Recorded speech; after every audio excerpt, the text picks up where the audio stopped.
ஒரு சந்தோஷமான செய்தி. அதாவது இன்னைக்கு நம்ம தமிழ்நாட்டோட எலெக்ஷன் திருவிழாவை முன்னிட்டு நிறைய நல்ல விஷயங்களும் நிறைய சம்பவங்களும் அங்கங்க நடந்திருக்கு. அதை பத்தி தான் பார்க்க போறோம். அதுல முக்கியமான விஷயம் என்னன்னா, இந்த தடவை லாஸ்ட் டைம், அதாவது 2021 எலெக்ஷனை விட 2026 எலெக்ஷன்ல அதிகமா ஓட் போல. அதாவது கிட்டத்தட்ட இப்ப வர கிடைச்சிருக்க தகவல் படி கிட்டத்தட்ட ஒரு 24 லட்சம் ஓட்டு அதிகமா கிடைச்சிருக்கு. அதாவது பெர்சன்டேஜ் வச்சு பாத்தீங்களா, லாஸ்ட் டைம் 72% தான், இந்த தடவை 84% அப்படின்னு சொல்லலாம். பெர்சன்டேஜ் அப்படின்னு பாத்தீங்கன்னா உங்களுக்கு அதிகமா தெரியும். ஆனா அதுக்கு பின்னாடி உள்ள பெரிய விஷயங்களை மறந்துடுறீங்க. முக்கியமான ரீசன் SIR, அதனால நீக்கப்பட்ட வாக்குகள் போக உள்ள கவுண்ட் படி பார்த்தா உங்களுக்கு பெர்சன்டேஜ் வைஸ் ரொம்ப அதிகமா தெரியும். ஆனா நீங்க ஓட்டு கவுண்ட் பாத்தீங்கன்னா ரொம்ப இருக்காது. அதோட சேர்த்து இன்னொரு விஷயம் என்ன அப்படின்னா, 18, 19, 20 வயசுல உள்ளவங்க புதுசா ஓட்டர் ஐடி வாங்கியிருப்பாங்கல்ல, அவங்களோட கணக்கும் அதுல ஆட் ஆகும். அப்படி பார்க்கும்போது போன தடவையை விட இந்த தடவை ரொம்பலாம் அதிகம் கிடையாது, கொஞ்சோண்டு அதிகம். ஆனாலும் அந்த சமூக பொறுப்பை நம்ம பாராட்டியே ஆகணும். வாழ்த்துக்கள் தமிழ்நாட்டு மக்கள் அனைவருக்கும். இப்ப இன்னொரு விஷயத்துக்கு, அதாவது இன்னொரு சம்பவத்துக்கு வந்துரும். இந்த பேக்ரவுண்ட்ல பாக்குற மாதிரி நிறைய வீடியோக்கள் நீங்க சமூக வலைதளங்கள்ல பாத்துருப்பீங்க. அதை பத்தி சென்னை மாதிரி ஊர்கள்ல இருந்து அவங்களோட சொந்த ஊருக்கு வர முடியாம பஸ் கிடைக்காம நிறைய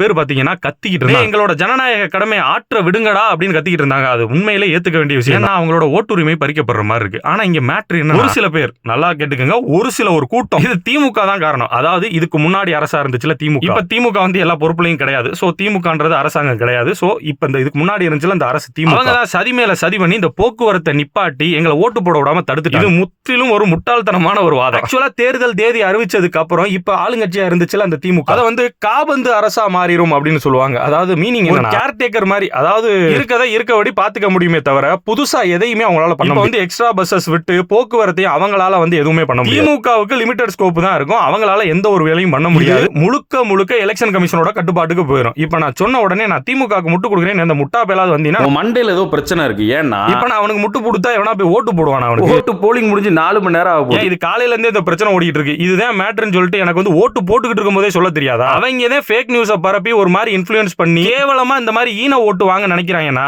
அதாவது அவங்க பண்ற தப்புன்னு சொல்லி இன்ஃப்ளூயன்ஸ் பண்ணி மக்கள்கிட்ட வந்து திமுகவுக்கு ஓட்டு போக வைக்கணும்னு எனக்கு அவசியம் இருக்கு. அதுல நான் கரெக்டா இருந்தேன், அதை முடிச்சுட்டேன். இப்போ 9 மணி 9:45 ஆயிடுச்சு. நான் அந்த வீடியோ எடிட் பண்ணிட்டு இருக்கேன். இப்ப நான் எதுவும் இன்ஃப்ளூயன்ஸ் பண்ண முடியாது. அதே மாதிரி திமுக ஒன்னும் போக்குவரத்தை தடுக்க. பொங்கல் தீபாவளிக்கு இதே கூட்டம் இருந்துச்சு, ஆனா திமுக நல்லா அரேஞ்ச் பண்ணிருச்சு, ஆனா இப்ப பண்ணல அப்படின்னு சொல்லி ஒருத்தர் வீடியோ போட்டிருக்காரு. ஆமாங்க, உண்மைதான், இப்ப பண்ணல. ஏன்னா பண்ண முடியாது. அதை நீங்க கேட்க வேண்டியது எலெக்ஷன் கமிஷன். நீங்க அடிக்க வேண்டியவங்க 6 மணிக்கே பெட்டியை மூடிட்டு ஓடிட்டேன். அந்த நீங்க சம்பந்தமே இல்லாம வேற ஒரு அரசியல் பண்றதுக்கு இங்கிட்டு வேற ஒருத்தரை போட்டு அடிச்சுக்கிட்டு இருக்கீங்க. சொல்றது போங்கடா, போங்கடா. டிப்ரேஷன்